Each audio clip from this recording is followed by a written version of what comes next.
We are benefiting from one thing, and that is the attack on the Twin Towers and Pentagon and the American struggle in Iraq. Asked tonight what the attack meant for relations between the United States and Israel, Benjamin Netanyahu, the former prime minister, replied, "It's very good."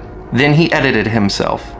Well, not very good, but it will generate immediate sympathy. In this video, we are going to be investigating people in Epstein's immediate circle with suspicious behavior related to the September 11, 2001 attacks. Through exploring these connections, we will see how what many have referred to as the Epstein class have more to do with 9/11 than you might think. The former director of the Mossad, Isser Harel, in 1979, in conversation with journalist Michael Evans, had what one could generously call incredible foresight. Evans recalls the interview in the Jerusalem Post.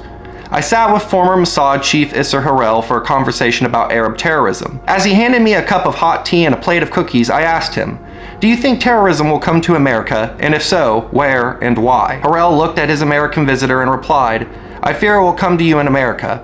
America has the power, but not the will to fight terrorism." As to where, Harel continued, "New York City is the symbol of freedom and capitalism. It's likely they will strike the Empire State Building, your tallest building," he mistakenly thought, "and a symbol of your power." 21 years later, the first part of Harel's prediction came true, except of course that the Twin Towers of the World Trade Center were much taller than the Empire State Building. As Christopher Bolin, the author of Solving 9/11, says in one of his articles, 8 years after Israeli intelligence chief Isser Harel predicted that Arab terrorists would attack the tallest building in New York City, 2 of his veteran Mossad agents obtained the security contract for the World Trade Center from the Port Authority of New York and New Jersey. The Port Authority tears up the contract when it discovers that Avraham Shalom Bender, the head of Atwell Security of Tel Aviv, is using a fake name and has a conviction in Israel as the former chief of the Shin Bet for the murder of 2 Palestinians. Bolin goes on to say in this same article, Jules Kroll Associates, a Zionist firm which now includes the veteran Israeli Mossad agent Avraham Shalom Bender, takes over security management of the World Trade Center in the wake of the bombing. Arnon Milchan was the executive producer of the Medusa Touch, in which a Boeing 747 crashes into the Pan Am building in New York City,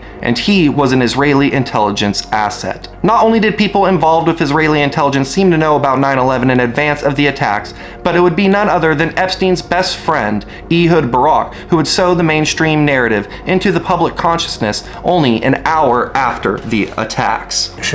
Having heard what's happened, at least 4 planes have been hijacked, and there may be more.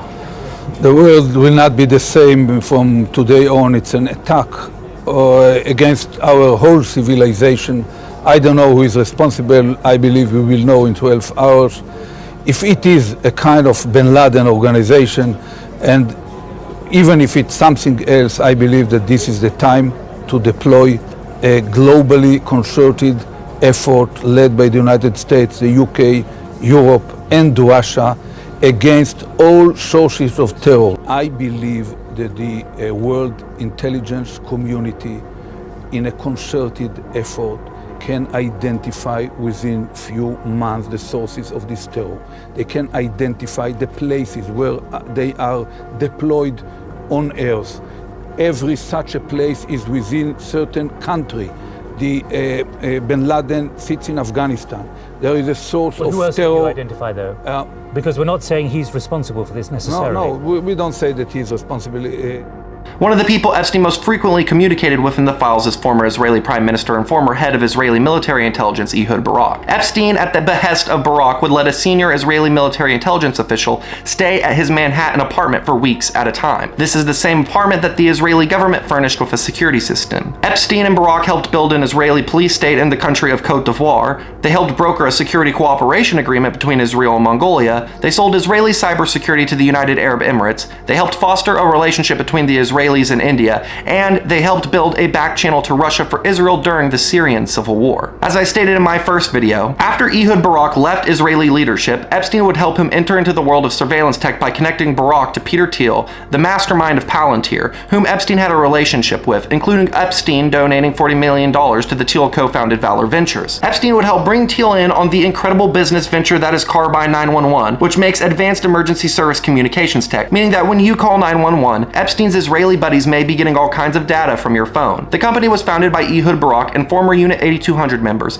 an Israeli intelligence service that specializes in signal intelligence, counterintelligence, and cyber warfare. The New York Port Authority owned the World Trade Center from 1973 until July 24, 2001, less than 2 months before the 9/11 attacks. However, in 1998, the Port Authority made the decision to privatize the World Trade Center complex. Ronald Lauder headed the at the time governor of New York George Pataki's New York State Commission of Privatization and the New York State Research Council on Privatization, and is largely responsible for the privatization of World Trade Center 1 and 2. It should be noted that Pataki's wife was employed by Lauder, and that Lauder was one of Pataki's largest campaign contributors. In April of 2001, a group of several different investors led by Silverstein Properties came to an agreement, and Larry Silverstein, who had already acquired World Trade Center 7, signed a 99-year lease for the $3.2 billion for buildings 4 and 5 with the help of a loan from GMAC, the lending arm of General Motors. Silverstein only put $14 million of his own money down on the lease. The World Trade Center had earlier that year been estimated to be worth $1.2 billion, and the Port Authority only had $1.5 billion insurance coverage on the World Trade Center. But Silverstein managed to finagle $3.5 billion of insurance on the building. Silverstein's insurance broker was unable to cover such a large amount, and the deal had to be split among 25 different dealers. The complicated and unusual deal would be finalized in September of 2001. The Silverstein Group was even given the right to rebuild and expand if the buildings were to be destroyed. And none of this is to even mention the fact that the World Trade Center buildings had been in the process of having asbestos removed from the buildings, which was an extremely costly process. While some of the buildings had already had some of the asbestos removed, as of May of 2001, prior to Silverstein acquiring the buildings, the Port Authority received a ruling on a long-standing suit against their insurers, seeking more than $600 million to cover the cost of asbestos removal, ultimately receiving a ruling that the all-risk insurance policy did not entitle their insurers to include this under their coverage.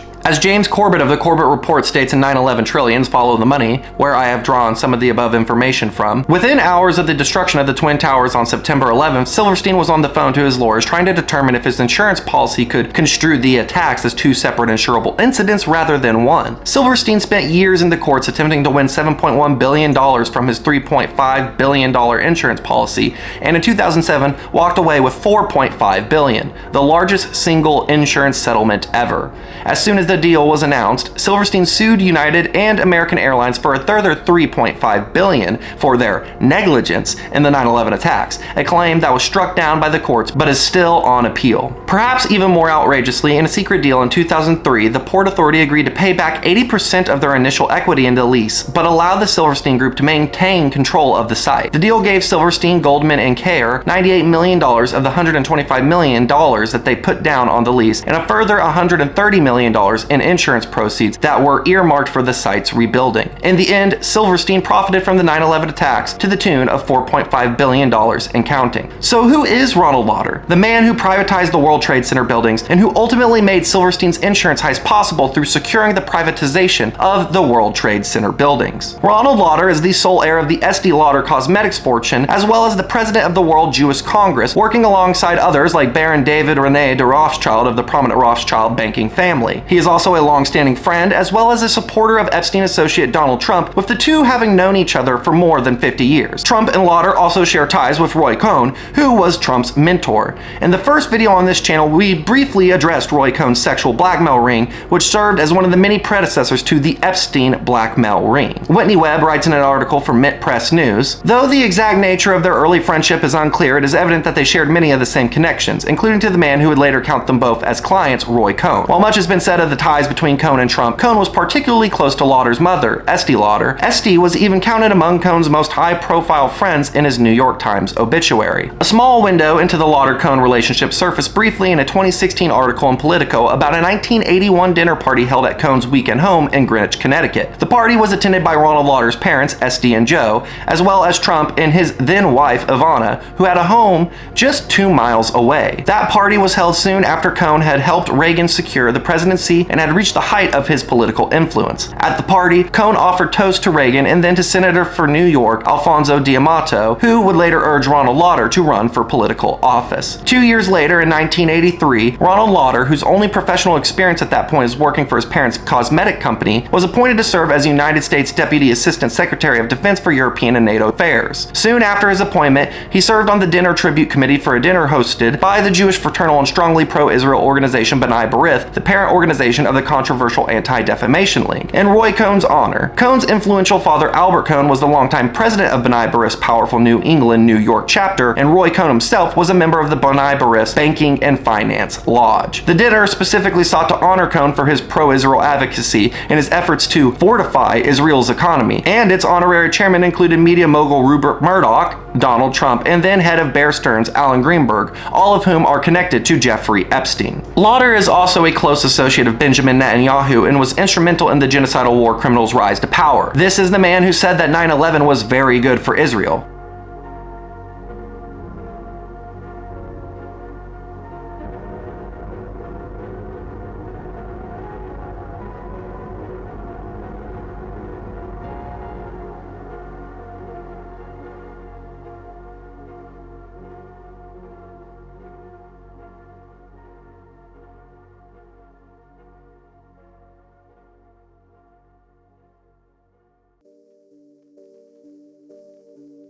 Lauder had ties both to Epstein and those in Epstein's circle. As previously mentioned, he was a member of the mega group alongside close Epstein associate Les Wexner. Epstein formed a limited liability company for Lauder and Leon Black for them to purchase a $25 million work of art. Lauder is part of Epstein associate Nicole Junkerman's fan club, according to Epstein email releases. There is also years of Epstein and Lauder communication. Perhaps what is more interesting than all of this is the role Lauder potentially played in acquiring Epstein's notorious Austrian passport. As previously mentioned, Lauder became the U.S. ambassador to Austria in 1986. Whitney Webb points out that the Austrian passport with a picture of Epstein and a fake name on it that was discovered after the raid on his Manhattan home had been given to him by a friend sometime in the 80s, according to his defense lawyers. The Associated Press writes, a friend gave it to him, Epstein, in the 1980s after some Jewish Americans were informally advised to carry identification bearing a non-Jewish name when traveling internationally during a period when hijackings were common. Webb also points out that Epstein did not meet the conventional qualifications for acquiring such a passport, such as long-term residency in Austria, so he would have needed to obtain this passport by unconventional means. Webb writes, in addition, Lauder was well connected to Epstein's former patron, former head of Bear Stearns, Alan Greenberg, who had hired Epstein in the late 1970s immediately after the latter was fired from the Dalton School, and Donald Trump, another friend of Lauder and Greenberg, who began his friendship with Epstein in 1987, the same year the fake Austrian passport was issued. In 1987, Epstein also began his relationship with his principal financier, Les Wexner, who is also closely associated with Lauder, though some sources claim that Epstein and Wexner first met in 1985, but that their strong business relationship was not established until 1987. The ties of Jeffrey Epstein to people with suspicious activity in relation to the events of 9/11 do not stop here, however. Epstein had at least two associates who were scheduled to be in the World Trade Center buildings on 9/11 who just so happened to be late when the attacks began. One of these lucky associates is Sarah Ferguson, the Duchess of York and the former wife of Prince Andrew, who at this point is probably best known for his ties to Epstein and the alleged abuse of Epstein survivor Virginia Giuffre Roberts when she was a minor. And we can let Ferguson speak for herself on the matter. My charity, Chances for Children, was located on the World Trade Center North Tower. I was meant to be there that morning 22 years ago, but an interview ran late. The little red doll, the charity's mascot, was found in the rubble. Today I'm thinking of those who lost their lives. Now let's discuss the other Epstein associate who was conspicuously late to work on the morning of 9/11, that being none other than our current U.S. Secretary of Commerce, Howard Lutnick. Lutnick, who at the time of the 9/11 attacks was the chief executive and president of Cantor Fitzgerald, having risen up the ranks of the financial services and investment banking firm under the tutelage of Gerald Cantor, was absent from work on the morning of 9/11. When American Airlines Flight 11 struck the North Tower, the plane hit just above the offices of Cantor Fitzgerald, with 658 of the employees of Cantor dying. But Lutnick was late because he was supposedly taking his son Kyle to his first day of school at Horace Mann Elementary. No mainstream reporting discounts this story, but I think it's worth noting that Horace Mann is a private school and it doesn't have to keep the same schedule, but that New York City Public Schools started elementary school on September 5th in 2001. Lucky Lutnick was not the only one at Cantor to be spared during the 9/11 attacks. As reported in New York Magazine, The Luckiest People in New York, the 20 Cantor Fitzgerald staff members let go on Monday, September 10th, most of whom have loyally returned to the firm. Lutnick invested heavily in eSpeed, an electronic bond trading platform developed by Cantor Fitzgerald, which also had its headquarters in the North Tower. In a study entitled Mitigation, Prevention, and Preparedness, we can see that Lutnick's luck also extended to some of the other high-ranking people at Cantor and eSpeed. Most of the top technology executives had been out of the office, including Matt Matt Claus, eSpeed's current CTO, and Navilo's right-hand man who had been scheduled to go on the fishing trip. For Cantor Fitzgerald, the luck that these were the men who survived due to a scheduled fishing trip was incredibly lucky, considering that, as reported by the New York Times, in fact, Mr. Lutnick's electronic push helped Cantor stay afloat after September 11th. Cantor lost almost all of its brokers, but eSpeed did not need brokers.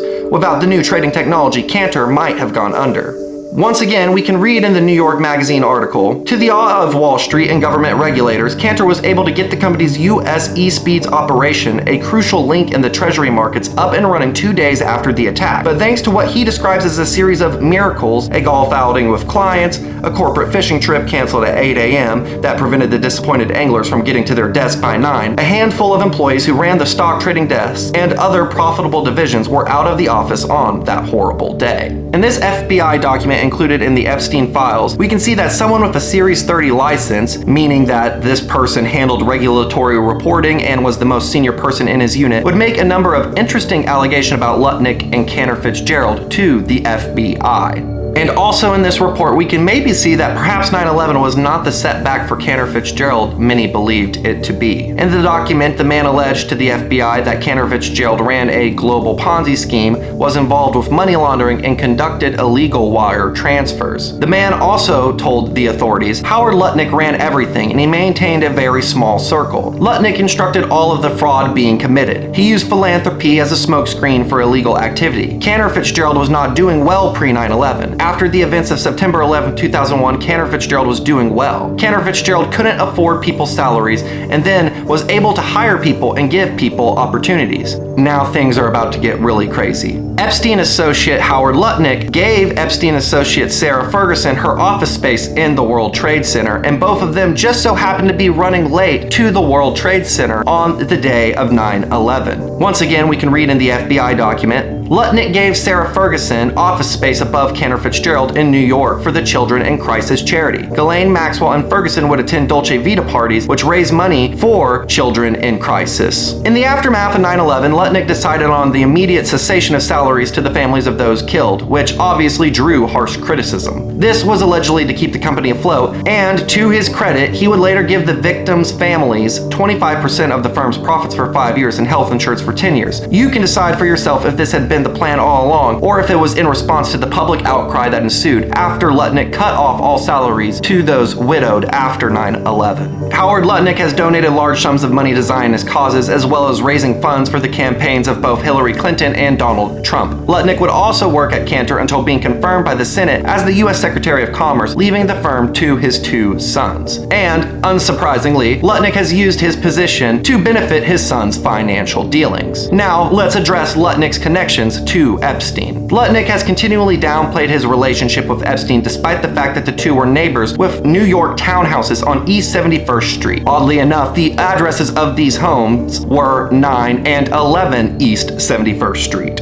Lutnick's townhouse was previously purchased by a company controlled by Leslie Wexner, whose president was none other than Jeffrey Epstein. Lutnick's future home was then sold for $10 to a trust whom Epstein was a trustee of, and the other home, which would come to be Epstein's home, later on was being refurbished with a peculiar security system which was potentially used for blackmail purposes. Whether this was done to Lutnick's future home, who's to say? After Epstein had resided in the other home for a year, the 11 East 71st Street address was sold to Comet Trust for $10. The trustee was Guido Goldman, whose father was a prominent Zionist, an associate of Henry Kissinger, and was reported to be the liaison between the CIA and the Council for Foreign Relations, of which Epstein was a member at the time. Comet Trust was also connected to the Bronfman family of Seagram's liquor fame, who began to amass their fortunes in the world of organized crime during the period of Prohibition, and the family would later go on to be involved in the world of Zionist philanthropy, with Charles Bronfman co-founding the Mega Group with Leslie Wexner. The Mega Group created Birthright Israel, and Lutnick is one of the organization's top donors. Comet went on to sell the property to Lutnick for $10, and Lutnick took out a $4 million mortgage on the home the day of the sale. Now, let's look at what Lutnick has to say about his relationship with Epstein and how his tune has changed a little bit now that the Epstein files have been released. Secretary Lutnick, as I said in my opening statement, you led people to believe that you had cut off all contact with Jeffrey Epstein after the 2005 encounter you and your wife had his apartment. He opens the doors, and there's a massage table in the middle of the room, and candles all around and stuff. So I ask very insightful, cutting questions. I say to him, massage table in the middle of your house? How often you have a massage? And he says, every day. And then he gets weirdly close to me. And he says, and the right kind of massage. And in the 6 or 8 steps it takes to get from his house to my house, my wife and I decided that I will never be in the room with that disgusting person ever again. But as I'm sure you know, the Epstein files show a very different record of interaction. Why do the Epstein files show you coordinating a meeting and planning a visit with Jeffrey Epstein on his private island in December 2012? I met Jeffrey Epstein when I moved to a house next door to him in New York. And I met him then. Over the next 14 years, I met him 2 other times that I can recall. 2 times. And that is none for 6 years. I think you understand the root of concern here. It's the way you described very emphatically your first encounter with him. I will never be in the room with that disgusting person ever again. Did you in fact make the visit to Jeffrey Epstein's private island? I did have lunch with him as I was on a boat going across on a family vacation. My wife was with me, as were my 4 children and nannies. I had another couple they were there as well with their children, and we had lunch on the island. That is true, for an hour, and we left with all of my children, with my nannies and my wife, all together. We were on family vacation. We were not apart. To suggest there was anything untoward about that in 2012, I don't recall why we did it, but Mr. Secretary, again, as I said, there's not an indication that you yourself engaged in any wrongdoing with Jeffrey Epstein. It's the fact that you believe that you misled the country and the Congress.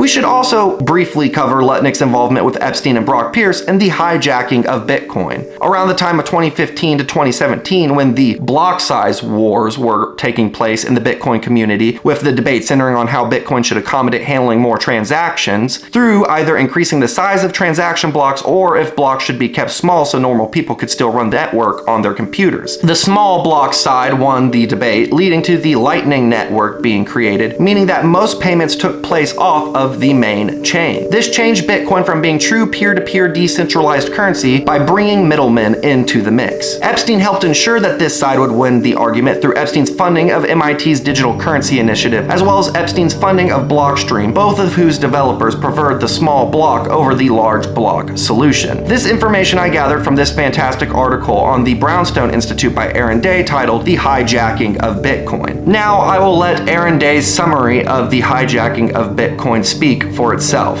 Brock Pierce ran the Bitcoin Foundation into the ground, opened the door for Epstein's money, brokered Epstein's Coinbase stake, sat in Epstein's mansion pitching Bitcoin to Larry Summers, co-founded Tether, and kept emailing Epstein until 2018. Tether then printed unbacked dollars to pump Bitcoin 50% in 2017. Howard Lutnick, who lied about cutting ties with Epstein, took over management of Tether's $130 billion treasury reserves before he even joined the Trump transition. He pushed for Treasury Secretary, missed, landed at Commerce, installed his ally Beau Hines as White House crypto advisor, had Hines ram through the Genius Act, then watched Hines quit the White House and immediately become the CEO of Tether's US subsidiary. Now let's dive into a convoluted thread that will ultimately lead us to Rudy Giuliani, whose actions on 9/11 would lead to the deaths of hundreds of first responders. Giuliani's actions on both 9/11 and the following days was instrumental in the cover-up of what truly took place. Epstein had finished serving 13 months of his 18-month sentence in July of 2009 and was released on probation probation and house arrest, which wasn't much of a house arrest because he was frequently allowed to move back and forth from his various homes on his plane, take shopping trips, and go on walks around Palm Beach for exercise. In August of 2010, he was relieved of his probationary status, and it is also around this time that Ghislaine and him would begin to use the legal services of Mark Mukasey. Why is this obscure lawyer important to our story? Well, Mark Mukasey is the son of Michael Mukasey, the U.S. Attorney General from September of 2007 to January of 2009, making Michael the Attorney General during the finalization of the sweetheart deal, as well as Epstein's conviction and sentencing. Epstein's sweetheart deal would most likely require the institutional blessing of Michael Mukasey. The following year that he was through with his sentencing, Epstein and Ghislaine would acquire legal counsel from Michael's son, Mark. In the emails, it's not exactly clear what it was that Mark was doing for Epstein and Ghislaine. Starting in 2007, lawsuits from accusers and victims would begin being leveled against Epstein, and in 2009, Virginia Giuffre filed her first suit against Epstein, and in the 2010s would publicly discuss his role in this sex trafficking ring that involved royalty, prime ministers, prominent politicians, and businessmen. So it seems likely that the man who allowed this sweetheart deal to take place was the father of one of the men who either tried to help Epstein finagle his way out of these civil lawsuits from victims or possibly rehabilitate Epstein's image after his first arrest. But how does this tie into Giuliani and 9/11? Well, the firm that Mark Mukasey worked for was none other than Bracewell and Giuliani. Mark Mukasey also worked for Giuliani's presidential campaign in 2007, as well as helping Giuliani distance himself from the disgraced ex-NYPD boss Bernard Kerik, whom we will return to later. It should also be noted here that Mark's father, Michael Mukasey, was extremely close to Giuliani, first becoming acquainted with Giuliani in the 1970s when working at the same law firm. Michael Mukasey also worked as a justice advisor along with his son during Giuliani's presidential campaign. Interesting aside, Michael Mukasey penned a letter in 2010 to Obama to pardon Israeli spy Jonathan Pollard.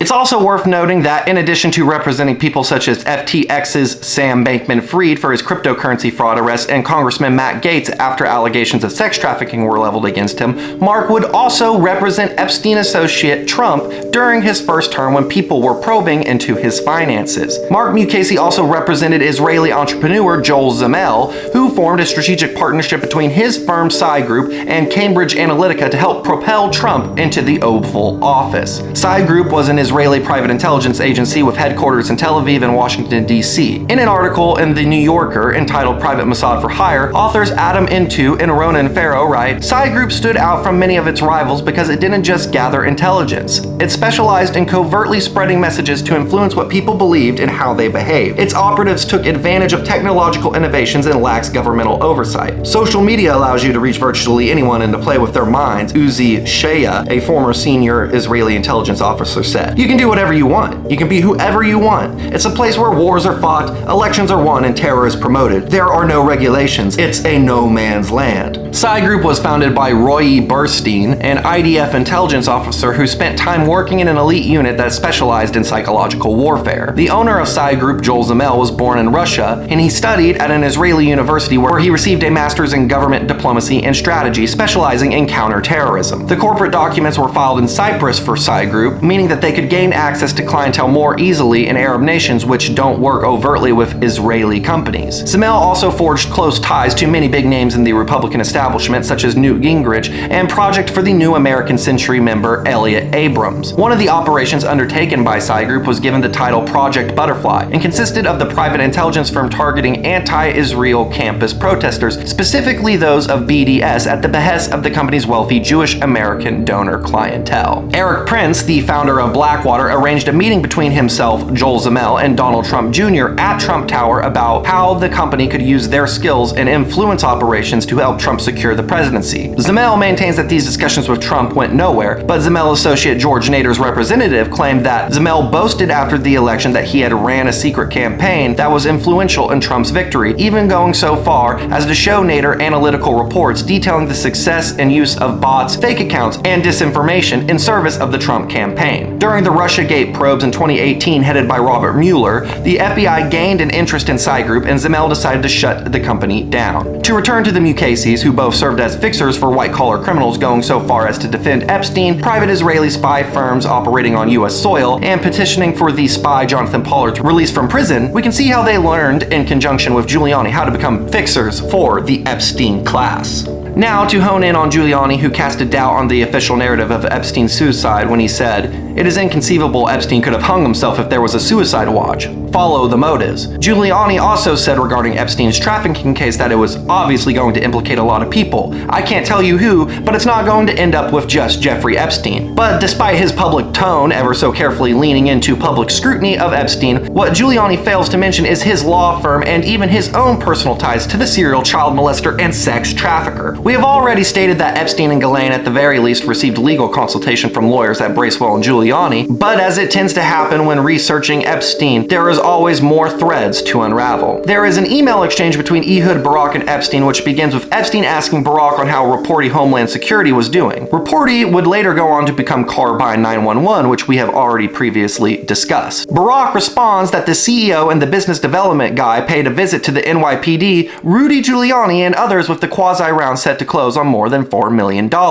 Epstein's assistant Leslie Groff in this email to Epstein says that she spoke with Maureen at Giuliani's office and that she was going to check with Giuliani about breakfast, but she thinks that the breakfast might just work. Breakfast wouldn't work, so Giuliani's office suggested that the initial 4:30 meeting time at Giuliani's office should take place. Leslie Groff emails Bill Siegel that Epstein would prefer to meet with Giuliani over his partner, with Siegel replying that he would reach out to Giuliani. While not definitive, it seems very probable, if not almost certain, that Giuliani had some sort of role in Epstein's legal counsel and possibly defense, which makes perfect sense given the mutual connection shared by the two men to people like Donald Trump, an associate and client of Giuliani. Now let's dive into Giuliani and his response to the 9/11 attacks, his seeming foreknowledge, and some of the other oddities surrounding his behavior and relationship to 9/11. And also, I'm just going to go ahead and recommend everybody check out James Corbett's video about the 9/11 suspects, with Rudy Giuliani being one of the people discussed, and Kevin Ryan's chapter on Giuliani in his book, Another 19. In the immediate aftermath of the attacks, under the guise of clearing a path for first responders, tons of dump trucks were filled with rubble from the World Trade Center buildings. But this went far beyond clearing a path. This was the disposal of evidence from the largest crime in American history, and this was spearheaded by none other than Rudy Giuliani. And while this destruction of evidence was done for the alleged purpose of clearing a pathway for first responders, many first responders felt that this went far beyond the purported reason given by officials, and that this was tantamount to the criminal destruction of evidence. Take, for instance, the firefighters belonging to Firefighters for 9/11 Truth. Thank you very much. And like Richard said, my name is Eric Lawyer, and I founded the Firefighters for 9/11 Truth after I watched Richard in one of his presentations, and I realized that something more had to be done. 9/11 was the greatest loss of life and property damage in U.S. fire history. This should have been the most protected, preserved, over-tested, and thorough investigation of a crime scene in world history. Sadly, it was not. What was it? Well, we know from their own admission the majority of the evidence was destroyed. Like Richard said, 22 years of experience. I've seen a lot of crime scenes. I've never seen anything like this in my life.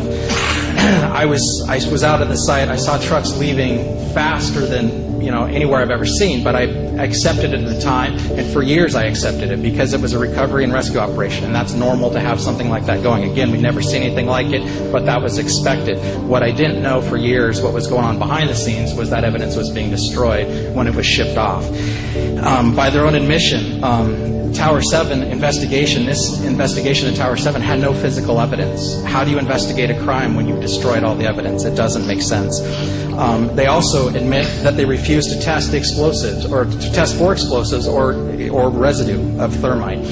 Now, this is what I'm going to go into here just real quickly, is there are national standards for an investigation. That's what all of us are asking for, an investigation that follows national standards and holds people accountable.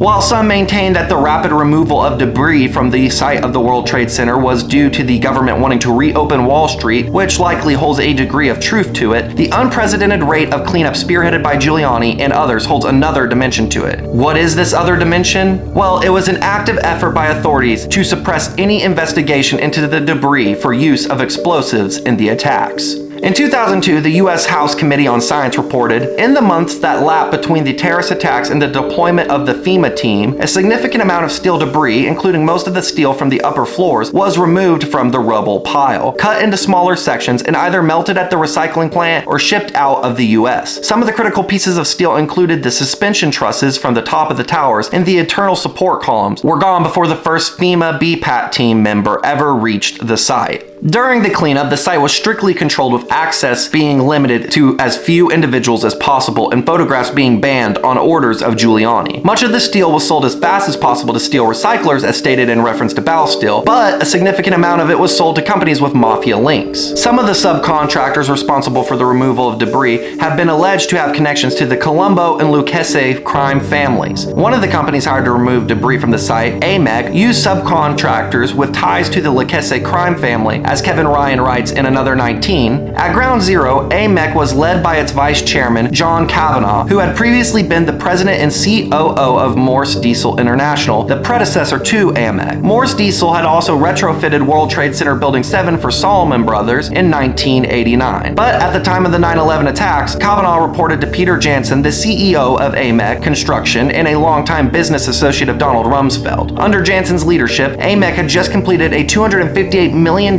refurbishment of Wedge 1 of the Pentagon, exactly where American Airlines Flight 77 impacted the building. Oh, and this just so happens to be the location of the DoD Budget Analyst Office, which was working on the case of the $2.3 trillion, which Donald Rumsfeld had announced was unaccounted for the day prior.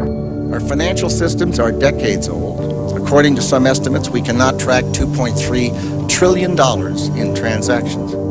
The comptroller responsible for the money at the time was Dov Zakheim, who was a Project for New American Century member who helped author the infamous Rebuilding America's Defenses paper, which talks about a new Pearl Harbor. Perhaps these mafia connections shouldn't come as a surprise, considering that Rudy Giuliani's father served time in Sing Sing prison for felony assault and robbery, and after his stint in the pen would work as a loan shark enforcer for the mob. And Giuliani's uncle ran a loan shark and gambling operation with a made man. And Giuliani's cousin was a stone-cold gangster who was killed by FBI agents after trying to hit them with his car. Kevin Ryan writes in Another 19, the steel evidence, a significant amount of which was quickly removed before investigators arrived, might have shown evidence of explosive damage like metal peddling. But the steel was not the only evidence that was removed. For example, the black boxes that contained the flight data recorders and cockpit data recorders on every airliner were officially never found for either American Airlines Flight 11 or United Airlines Flight 175. This claim came from the FBI and was supported by the 9/11 Commission report, but was contradicted by a number of people who worked at the site. 2 Ground Zero workers claimed that they helped authorities find 3 of the 4 black boxes in October of 2001. One of them, New York City firefighter Nicholas DeMasi, described the recovery of the devices in a book. Additionally, a source from the National Transportation Safety Board said, off the record, we had the boxes. You'd have to get the official word from the FBI as to where they were, but we worked on them here. And while we're supposed to believe that these near indestructible titanium black boxes could not be found amongst the rubble, but the passport of alleged hijacker Satam al-Sakami, who was said to be aboard American Airlines Flight 11 which struck the North Tower, was supposedly found amongst the rubble, meaning that it would have had to have survived the impact of the plane striking the North Tower, the office furnishing fires, the collapse of the building, the smoldering rubble, and any thermitic materials possibly used in the attacks. While first reported to be found in the rubble, 9/11 Commission staff member Susan Gimberg would later say, a passerby picked it up and gave it to an NYPD detective shortly before the World Trade Center towers collapsed. Kevin Ryan points out that this supposedly crucial piece of evidence would have been handled by NYPD Police Commissioner Bernard Kerrick's department. Bernard Kerrick also held ties to the world of organized crime. Kerrick first met Giuliani in 1993 during Giuliani's mayoral run and worked as his chauffeur and bodyguard. In August of 2000, Giuliani appointed Kerrick as the police commissioner. Prior to his appointment, Giuliani was briefed on Kerrick's alleged connections to a company involved with organized crime, and his appointment was opposed by half of Giuliani's cabinet. Once again, Kevin Ryan writes, Kerrick's connections to the mob were not a surprise to many people because he was regularly embroiled in scandal. Bribery, tax fraud, and document falsification are only some of the crimes for which Kerrick was accused. Finally, in October 2009, Kerrick was sent to federal prison after a judge revoked his $500,000 bail and berated him publicly from the bench. The judge described Kerrick as a toxic combination of self-minded focus and arrogance. Now that we know a little bit about Kerrick and his close relationship to Giuliani, as well as Giuliani's role in the destruction of evidence and Kerrick's role in the handling of evidence and his department's possible planting of the Miracle passport during 9/11, let's delve into evidence that some of their associates seem to have foreknowledge of the attacks. As part of the mayor's office under Giuliani in 1996, the Office of Emergency Management was created. The agency ran drills and exercises in preparation for emergencies, as well as responding to emergencies and helping facilitate communication between different agencies when emergencies were taking place. The Office of Emergency Management's Emergency Operations Center was housed on the 23rd floor of World Trade Center 7, which was a controversial decision due to the 1993 World Trade Center attacks. The decision to place the Emergency Operations Center in the World Trade Center was allegedly made by Jerome Hauer, the first director of the OEM, who had been appointed to the position by Giuliani. In 1999, when discussing what exactly Hauer's job was, the New York Times wrote that it was sitting around all day thinking up horrifying ways for things to be destroyed and people to die. Howard would describe his interest in certain types of emergencies, with one of these being a particular interest in regards to our investigation into 9/11. When speaking to the Times, Howard mentioned these types of emergencies he was concerned with, saying helicopter crash, subway fire, water main break, ice storm, heat wave, blackout, building collapse, building collapse, building collapse. Howard even kept trophies from building collapses he had responded to in the past. After leaving the Giuliani-appointed position as director of the Office of Emergency Management in 2000, Howard would get another job in the World Trade Center complex as the managing director of Kroll Inc., which ran security for the buildings. Kroll has been called the CIA of Wall Street due to there being a private intelligence agency, essentially. The founder of Kroll Inc., Jules Kroll, routinely hired former CIA, Mossad, and MI6 employees. An interesting aside, the New York Times reported in 1992, when Kroll is not actively investigating an international cast of scoundrels, he has occasionally been hired by them. 2 weeks before his mysterious death, the publishing tycoon Robert Maxwell summoned Kroll to his penthouse suite in the Helmsley's Palace in Manhattan and asked him to investigate the dark forces he said were mobilizing against him. Dark forces that had nothing to do with the publisher's increasingly suspicious creditors. At the time of his death, Maxwell was working on a list of possible adversaries, a list that apparently has disappeared. Jean-Luc Brunel, when soliciting Epstein for advice on money stolen from him, asked if he should hire a company like Kroll, while other mentions of Kroll exist in the emails. To return to Hauer, who should have been in the World Trade Center buildings during 9/11 given his job as the managing director of Kroll, Hauer would instead go to make a television appearance announcing that the man responsible for the attacks was none other than Osama bin Laden, as well as dismissing the notion that any kind of explosives had been used.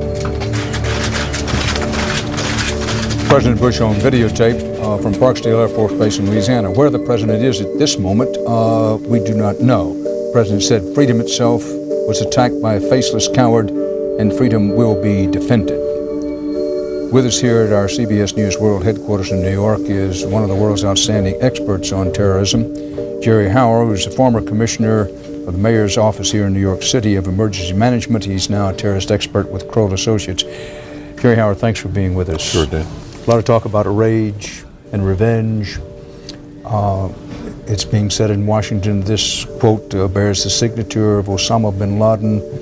Based on what you know, and I recognize we're dealing with so few facts, is it possible that just a plane crash could have collapsed these buildings, or would it have required the sort of prior positioning of other explosives in the building? What do you think? No, my sense is that just one, the velocity of the plane and the fact that you have a plane filled with fuel hitting that building that burned, the velocity of the plane certainly had an impact on the structure itself.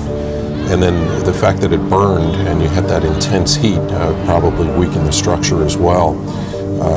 And I think it was simply the planes hitting the buildings and causing the collapse. The fingerprints of somebody like bin Laden, but I think we have to wait and see. This is reminiscent of Ehud Barak's behavior on 9/11. Whitney Webb, in her article A Killer Enterprise, writes, "Yet not all Kroll employees were as lucky as Hauer. John O'Neill had just begun working for Kroll and was at the World Trade Center that day, dying in the attacks.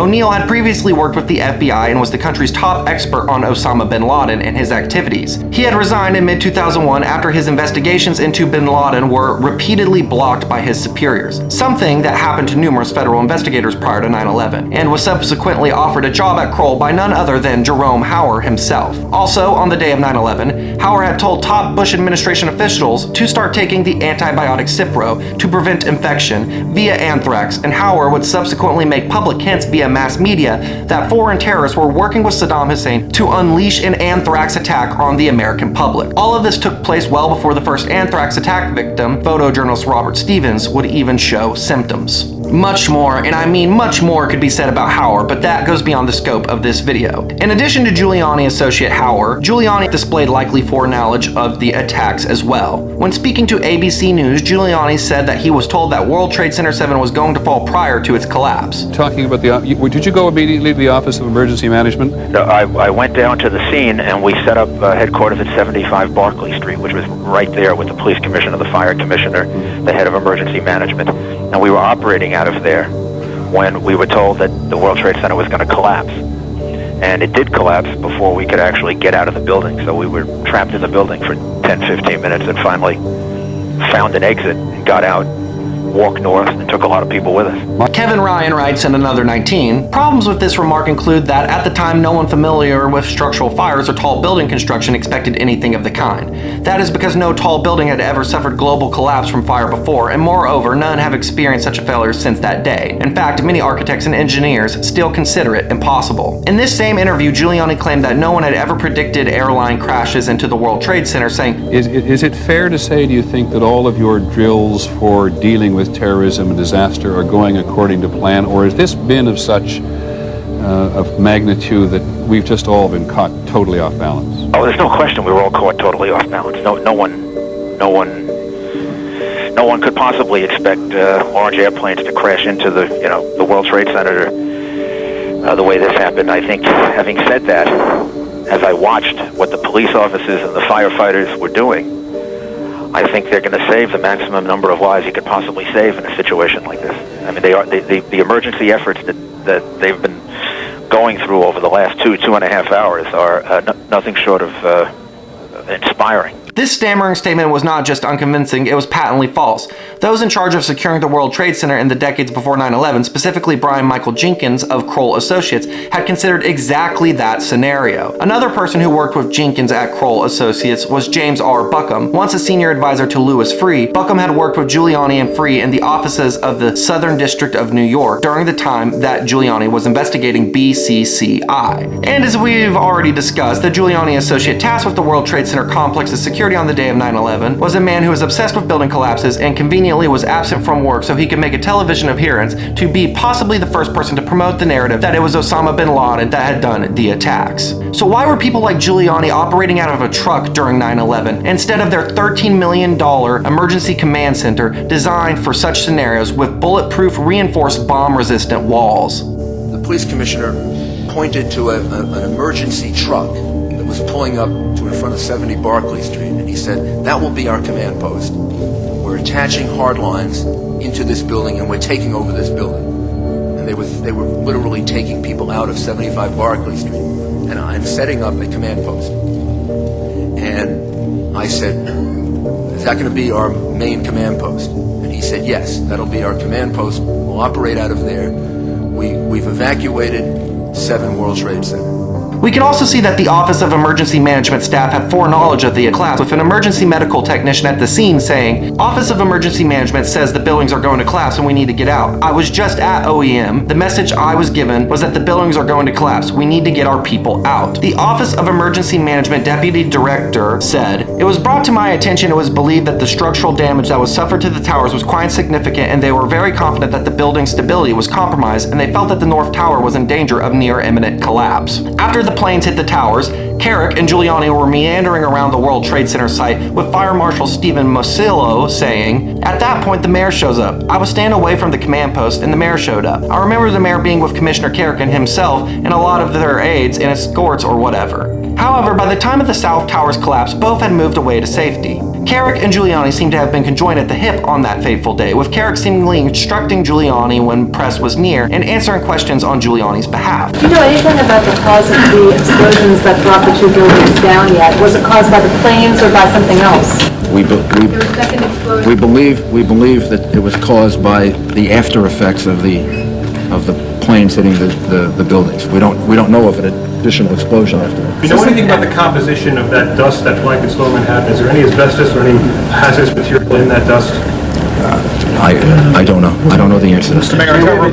Carrick worked at Giuliani's firm Giuliani Partners from December of 2001 to December of 2004, with a brief absence when he was tapped by the Bush administration to be the Minister of the Interior for Iraq, also working as the senior policy advisor to L. Paul Bremer. Ryan writes, Carrick's later work in Iraq was widely recognized as a dismal failure. By the time his remarkably short assignment was over, he had offended the U.S. military and left the newly forming Iraqi police force in shambles. General Ricardo Sanchez, the top military leader in Iraq during that time, said that Carrick focused more on conducting raids and liberating prostitutes than training the Iraqis. It seemed that the only person impressed with the Baghdad Terminator, as Carrick was called, during his 3 months in Iraq, was Donald Rumsfeld. For some reason, Rumsfeld's perspective on Carrick's performance seemed biased. Since Bernie Carrick left, Rumsfeld complained, I understand things have slowed down on police training. As stated before, Carrick was the senior policy advisor to L. Paul Bremer. Paul Bremer, during 9/11, worked as the CEO of Marsh Crisis Consulting, a subsidiary of Marsh & McLennan, which housed its offices in the North Tower. And, maybe not so coincidentally, just hours after the attacks, he would appear on MSNBC to announce that the attacks were carried out by Osama bin Laden. We want to turn now to a guest who is joining us in the studio. It's Paul Bremer. I want to make sure I'm getting your name right because I'm just meeting you just at this moment. You're a terrorism expert, counterterrorism. I hope, and can talk to us a little bit about who could. I mean, there are a limited number of groups who could be responsible for something of this magnitude. Yes, this is a very well planned, very well coordinated attack, which suggests it's very well organized centrally, and there are only 3 or 4 candidates in the world, really, who could have conducted this attack. Bin Laden comes to mind right away, Mr. Bremer. Indeed, he certainly does. Bin Laden was involved in the first attack on the World Trade Center, which had as its intention doing exactly what happened here, which was to collapse both towers. He certainly has to be a prime suspect, but there are others in the Middle East, and there are at least 2 states, Iran and Iraq, which should at least remain on the list of potential suspects. Bremer and 1,700 other employees of Marsh had offices in the North Tower from floors 93 to 100, the exact area of the collision. 294 of Marsh's employees would die in the attacks. One lucky survivor, who just so happened to be running late due to traffic on 9/11, is whistleblower Richard Groves, who exposed the link between the company AIG and Marsh, which used software called Silverstream to possibly funnel money through the World Trade Center during the 9/11 attacks, allowing people with foreknowledge to profit. But once again, that's beyond the scope of our investigation to discuss in its entirety. Just before moving on from the Giuliani section, it should be mentioned that Giuliani, when he worked in the Justice Department, chaired a committee intended to provide oversight for the use of Promise software, the Israeli bug software that Ghislaine's father Robert Maxwell sold, which perhaps there wasn't enough oversight. Giuliani's colleague Peter Vidanieks illegally distributed enhanced Promise software to foreign companies. He, among others, were involved in a network involving Promise and BCCI and other entities and individuals that compromised the Iran-Contra network. Interestingly enough, Giuliani would be tasked with prosecuting BCCI after being appointed as the U.S. Attorney for the Southern District of New York. We don't have the time, or at least I do not have the will, to explain the BCCI scandal and Danny Casalero's investigation of Promise and BCCI here, but we will just say it involves laundering drug money, financial crimes, sex trafficking, and the funding of terrorism. Giuliani, after his time at the Southern District of New York, would go on to work for the law firm White & Case, who represented BCCI. So after prosecuting BCCI, he would immediately leave to go work for the law firm that represented the bank. And remember how Epstein's Iran-Contra era mentor Adnan Khashoggi was wrapped up with BCCI? I'm not trying to play 7 degrees of Kevin Bacon, but I guess I should really call it 1 degree of Jeffrey Epstein, but I do think it's worthy of mentioning. Of course, we have to mention Ghislaine Maxwell being invited to the 9/11 Shadow Commission by Edward J. Epstein, a JFK disinfo agent who spread anti-Soviet propaganda that came to him from CIA man James Angleton, who worked as the CIA liaison to Israel. Epstein argued in his book on the assassination of JFK that Oswald was a KGB agent. He relied heavily on information given to him by James Angleton, with the two having many conversations. Angleton was a master of deception, and possibly Epstein got lost in the wilderness of mirrors created by Angleton. However, he was possibly a disinformation agent, Mockingbird media type of figure. It's interesting to note that when interviewing George de Mohrenschildt, one of Oswald's many connections to the CIA, with de Mohrenschildt being a CIA asset, Epstein offered de Mohrenschildt $4,000 because de Mohrenschildt was low on money. De Mohrenschildt was understandably paranoid towards the end of his life due to what he knew. Epstein and de Mohrenschildt broke for lunch and were set to resume their discussion at 3 p.m., with de Mohrenschildt returning to his home and supposedly committing suicide later that day. And while discussing Edward J. Epstein, I just should say that he has no biological relationship with Jeffrey Epstein. Edward J. Epstein's diary entry reads, David Bloodworth, the state attorney, was folksy, charming, and savvy interrogator. He began by telling me that DeMorenschildt had put a shotgun in his mouth and killed himself at 3:45 p.m. There were no witnesses and no one home at the time of the shooting. The precise time of his death was established by a tape recorder left running that afternoon to record the soap operas for the absent Miss Tilton, and which recorded a single set of footfalls in the room and the blast of the shotgun which was found on the Persian carpet next to him. No suicide note or other clue was found. He said I was probably the last person to talk to him. Then he asked whether I had in my possession DeMorenschildt's black address book. I replied no. He politely rephrased the question and asked me again about a half dozen times whether I had the black book. Edward J. Epstein hosted on his website information regarding this 9/11 Shadow Commission that Ghislaine was invited to. This commission, which Epstein was forming, which Ghislaine was invited to, could be seen by someone concerned with American, Israeli, and insider involvement in the 9/11 attacks as a propaganda effort to take people critical of the official 9/11 story and steer them into a direction safer for those who are actually responsible for the attacks, much like how Epstein's work on JFK steered attention away from the CIA and conveniently onto the boogeyman of CIA men like Angleton, that being the Soviet Union. Now that's the end of us talking about Edward J. Epstein, and now Epstein's going to be referring to Jeffrey Epstein. Ghislaine Maxwell in a separate email is asked by a woman named Amanda if she had been in flight school with any of the terrorists. Ghislaine was in flight school in Florida during the period of time when some of the hijackers were in Florida in flight school. It is also interesting to know that Ghislaine Maxwell was in New York during the time of the 9/11 attacks. Now let's look at some other Epstein associates who, like Giuliani, were involved with the cover-up of what took place on 9/11, with the first of these being Alan Dershowitz. Now, many of you are familiar with the dancing Israelis, but for those of you who aren't, on the morning of 9/11, 3 men were spotted seated on top of a moving van at 8:46 a.m., minutes after the first plane struck the World Trade Center. They were taking pictures of the towers, laughing and celebrating. After being spotted, they fled the scene, and the FBI put out an all-points bulletin for officers to look for a white van with urban moving systems on the side. Later on, at 3:56 p.m., the van was pulled over and 5 men were inside. Sivian Kurzberg, his brother Paul, Yoron Shmuel, Oded Elner, and Omar Marmari. Kurzberg, according to the police report, told the officers, "We are Israeli. We are not your problem. Your problems are our problems. The Palestinians are the problem." In the days after the September attacks, there were countless rumors about strange coincidences surrounding the events. One report about a group of Middle Eastern men spotted the morning of September 11th parked just across the river from New York City has not gone away. Investigation of their presence has led to questions about whether Israel was conducting espionage on U.S. soil. We're joined now by ABC's John Miller with an exclusive report this evening. That's right, Elizabeth. This is a case that took the FBI and the CIA more than 2 months to sort out, while 5 Israelis waited in jail. It began when this woman was watching the Twin Towers burning from her apartment in New Jersey. She noticed 3 men on top of a van, posing for pictures with the towers burning in the background. And I could see that they were like happy. You know, they didn't look shocked to me. You know, they didn't look shocked. I thought it was very strange. The witness called police, who stopped the van hours later and arrested 5 men. All 5, it turns out, were Israeli. They were turned over to the FBI.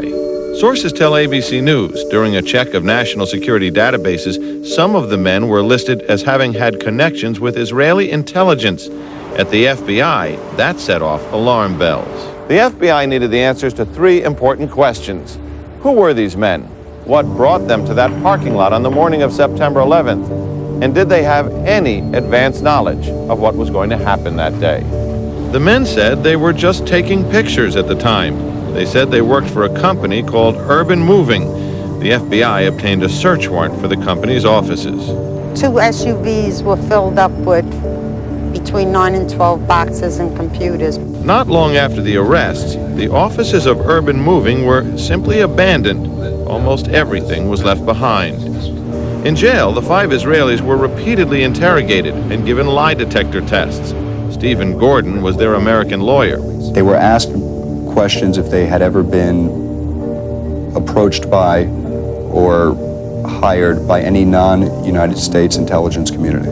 While there is still some debate among American intelligence officials, many investigators believe some of the men were part of an Israeli operation aimed at monitoring radical Islamic charities that support groups like Hamas, something lawyers for the 5 men and the Israeli government strongly deny. These 5 Israelis were not involved in any intelligence operation in the United States. This story is simply false. In the end, the FBI concluded there was no evidence that any of the 5 men had advance knowledge of the September 11th plot. After 71 days, the 5 Israelis were deported, leaving some ruffled feathers among both U.S. and Israeli officials. According to federal officials, the 5 men have been barred from returning to the United States for 10 years, they say because they violated immigration laws. Bottom line, John, is there any evidence any of these 5 men knew about the September 11th attacks before they occurred? The FBI spent a great deal of time examining this question. It does not appear that they were in place taking pictures before the planes hit, but shortly thereafter. And they say they haven't uncovered evidence that any of these 5 men, and they did their backgrounds, they searched apartments, they telephone records and so on, had any advanced knowledge of the attack. And while the FBI or certain sources might believe that in fact they were Israeli intelligence, they don't believe that the U.S. was a target, that they were actually investigating Muslim groups? They believe if this was an intelligence operation by Israel, that it was focused on the Islamic groups and charities that raise money for groups that are considered by U.S. law enforcement and others terrorist groups. And you'll note that after September 11th, the U.S. moved on many of these groups with indictments, arrests, raids on their headquarters, something that hadn't happened prior to this. These are groups that Israel believes have been funding Hamas and other terrorist organizations. Groups that are responsible for most of the suicide bombings there. All right, John Miller will have a full report. You can see it tonight on 2020 at 10 o'clock Eastern. It has been more than 16 years since a civilian working for the Navy was charged with passing secrets to Israel. Jonathan Pollard pled guilty to conspiracy to commit espionage and is serving a life sentence. At first, Israeli leaders claimed Pollard was part of a rogue operation, but later took responsibility for his work. Now, Fox News has learned some U.S. investigators believe that there are Israelis again very much engaged in spying in and on the U.S., who may have known things they didn't tell us before September 11th. Fox News correspondent Carl Cameron has details in the first of a 4-part series. Since September 11th, more than 60 Israelis have been arrested or detained, either under the new Patriot anti-terrorism law or for immigration violations. A handful of active Israeli military were among those detained, according to investigators, who say some of the detainees also failed polygraph questions when asked about alleged surveillance activities against and in the United States. There is no indication that the Israelis were involved in the 9/11 attacks, but investigators suspect that the Israelis may have gathered intelligence about the attacks in advance and not shared it. A highly placed investigator said there are, quote, tie-ins, but when asked for details, he flatly refused to describe them, saying, quote, evidence linking these Israelis to 9/11 is classified. I cannot tell you about evidence that has been gathered. It's classified information. Numerous classified documents obtained by Fox News indicate that even prior to September 11th, as many as 140 other Israelis had been detained or arrested in a secretive and sprawling investigation into suspected espionage by Israelis in the United States. Investigators from numerous government agencies are part of a working group that's been compiling evidence since the mid-90s. These documents detail hundreds of incidents in cities and towns across the country that investigators say, quote, may well be an organized intelligence gathering activity. According to a U.S. intelligence agency, the government of country A conducts the most aggressive espionage operation against the U.S. of any U.S. ally. A defense intelligence report said Israel has a voracious appetite for information and, quote, the Israelis are motivated by strong survival instincts which dictate every facet of their political and economic policies. It aggressively collects military and industrial technology, and the U.S. is a high priority target. The document concludes, quote, Israel possesses the resources and technical capability to achieve its collection objectives. A spokesman for the the Israeli embassy here in Washington issued a categorical denial, saying any suggestion that Israelis are spying in or on the U.S. is, quote, simply not true.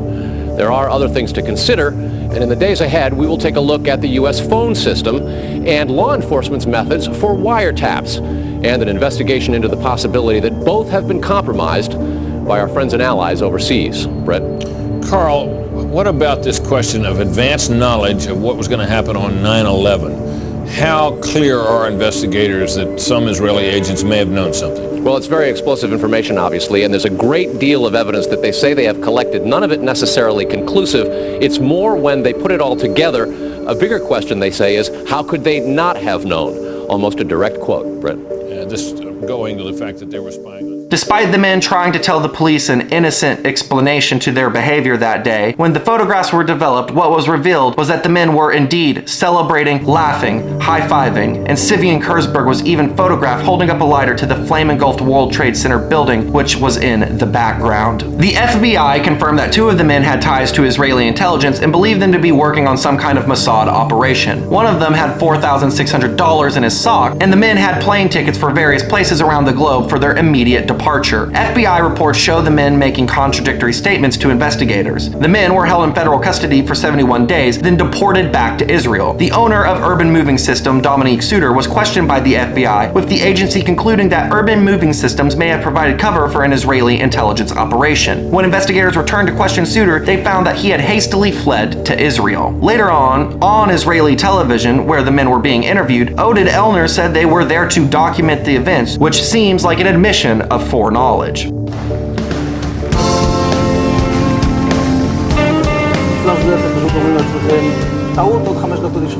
And at that point, we were taken for another round of questioning, this time related to our allegedly being members of Mossad.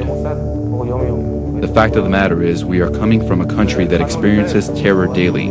Our purpose was to document the event. Now, how does any of this pertain to Epstein? Well, apparently it was none other than Epstein associate Alan Dershowitz who stepped in as a negotiator on behalf of the 5 men when they were being held in federal custody in order to smooth things over with the US government. As pointed out by my friend Parapower Mapping in his recent series of articles, Dershowitz advised Epstein's mentor Adnan Khashoggi, represented Israeli spy Jonathan Pollard during one of his appeals, and in New York Magazine unintentionally revealed that Epstein had met with a certain Prince Bandar in 1999, with Dershowitz later clarifying it was not the Saudi prince and former head of Saudi military intelligence. But how many Prince Bandars are there in the world? Parapower Mapping asked. And as most of you know, Dershowitz helped Epstein get the sweetheart deal, had correspondence with Epstein all the way through 2019, the year of Epstein's suicide, and Epstein victims Sarah Ransom, Maria Farmer, and Virginia Giuffre have all leveled accusations against Dershowitz, and Dershowitz obviously denies any rape allegations against him. Now let's briefly discuss another person who could potentially have been involved in the cover-up of 9/11 with connections to the Epstein circle. Michael Chertoff was appointed by George W. Bush to head the criminal division of the Department of Justice in 2001, and on the day of 9/11, he was the most senior DOJ official on duty at the FBI command center following the 9/11 attacks. Chertoff would later lead federal prosecutions against Zacharias Moussoy, who likely planned to participate in 9/11. Prior to 9/11, Chertoff represented a New Jersey doctor who was accused of running an HMO that was funded by Osama bin Laden, with money being taken from the HMO and used to fund Al-Qaeda. None other than Michael Chertoff would be the doctor's lawyer. Chertoff has also been accused by some of sabotaging the investigation into P-Tech, a company that had numerous investors and managers with ties to terrorists, with whistleblowers Andrea Singh claiming the company was a CIA front. The software P-Tech made was purchased by the CIA, FBI, the Department of Energy, the Air Force, the Navy, the FAA, and others, and some have theorized that this software could have potentially been used to pull off the 9/11 attacks. Chertoff would go on to sit on the board of Carbine 911, which, as we have discussed in previous videos, was emergency response software installed by various emergency call centers across the US. The software is able to steal all kinds of sensitive data from your phone when you make a 911 call. Chertoff sat on the board of Epstein associates Ehud Barak and Nicole Junkerman, along with Unit 8200 members. Carbine was funded by Epstein and Peter Thiel's Founders Fund. Michael Bloomberg, the man who succeeded Giuliani as mayor of New York, downplayed the toxicity of the dust from the asbestos-ridden World Trade Center buildings. Bloomberg received criticism after saying that deceased police detective Jimmy Zadroga, who spent more than 400 hours working at Ground Zero following 9/11, was not a hero, since his death was ruled as unrelated to the toxic debris. Zadroga died at 34, and a New Jersey medical examiner ruled that his fatal pulmonary disease was a result of the dust. Bloomberg was also involved with the rebuilding of the World Trade Center, having a tense relationship with Larry Silverstein. And, of course, Bloomberg has ties not only to Epstein, but Ghislaine Maxwell, Les Wexner, and Harvey Weinstein. Bloomberg's name appears in Epstein's Black Book. He attended parties with Wexner, and a firm that he had $136 million